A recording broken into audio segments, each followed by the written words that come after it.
when we moved to the Middle East, there were so many amazing Indian restaurants. I was trying everything, and the ones that I loved, I was like, oh my gosh, I have to find this recipe and figure out how to do it on my own. So I looked at a couple different recipes online and in some books and kind of merged together what worked for us and what was easy to find for ingredients for us, and have just modified this Dahl Tadka recipe to fit what we like in our family. It's always so flavorful. There's no cream in it, so I don't have to worry about stomach issues, and it's super, super flavorful. You can dress it up or dress it down with a bunch of sides or just eat it with rice, but it's always going to be really good. First off, I've got 2.5 to 3 cups of water, and I'm going to add in 1 cup of red lentils. We're just going to let these cook up by themselves. Make sure that you do add a bit of salt so that they are nice and savory. All right, we're gonna take about 5 garlic cloves, about an inch knob of ginger, and I'm just gonna smash it up in my mortar and pestle. All right, about a 1/2 cup of finely diced up onions, along with this ginger and garlic mixture that we've smashed up, and we're gonna stick all of this into a hot pan. All right, we're gonna saute this up and just make sure it gets nice and soft.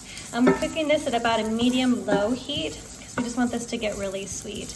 We'll do this for about 5-ish minutes. All right, once everything's really soft and fragrant, then we're gonna add in these fenugreek seeds. Those are really, really great for your immune system. There's about 1/2 teaspoon there. We're gonna add in about a teaspoon of some garam masala. We're gonna add in 1 teaspoon of some coriander. And then we're gonna add in just 1/2 teaspoon of some turmeric. I always find it interesting how many different spices you put into Indian cooking. It's always so involved, but you know what? It's worth it. I mean, there's so many good nutritional properties to these things. It really, really helps boost your immune system. And the flavors are just in their own league compared to those prepared bags of curry seasoning. You're not gonna get as great of flavor as this. After about 10 to 12 minutes, your red lentils are gonna start to look kind of like this. They're gonna be falling apart, but not completely done. We're gonna take this mixture of onions and ginger and garlic and spices and stick it directly into the pot and stir it all around. And get the rest of that. Okay, this is looking a little bit thick to me, so I'm just adding a little bit of water because I like mine to be a little bit thinner. And last, we're going to make that tempering. All right, hot oil in a pan, and I've got a teaspoon of some cumin seeds. They're popping already, which is good. It means my pan's nice and hot. Then I've got about 1/2 teaspoon of some mustard seeds. Those things get crazy happy, so beware.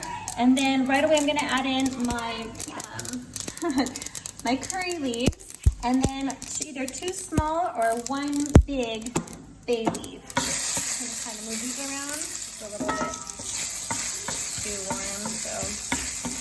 All right, doesn't take long for this part.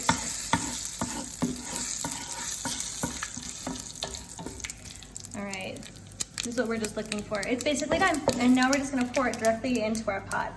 All right, last step. This isn't absolutely critical or even traditional, but I like to just take up like 1/2 a tomato and just chop it up really fine and get it nice and warm in this pan here. I'm gonna move it around so it kind of breaks up a little bit. I'm gonna add this to my pot as well. I like that it gets this extra little fry with the oil, and so it kind of, I don't know, it has just a different texture and flavor to it than if you were to just kind of boil it down with everything else. Okay, I'm adding it in, and then we're just gonna give it a good stir.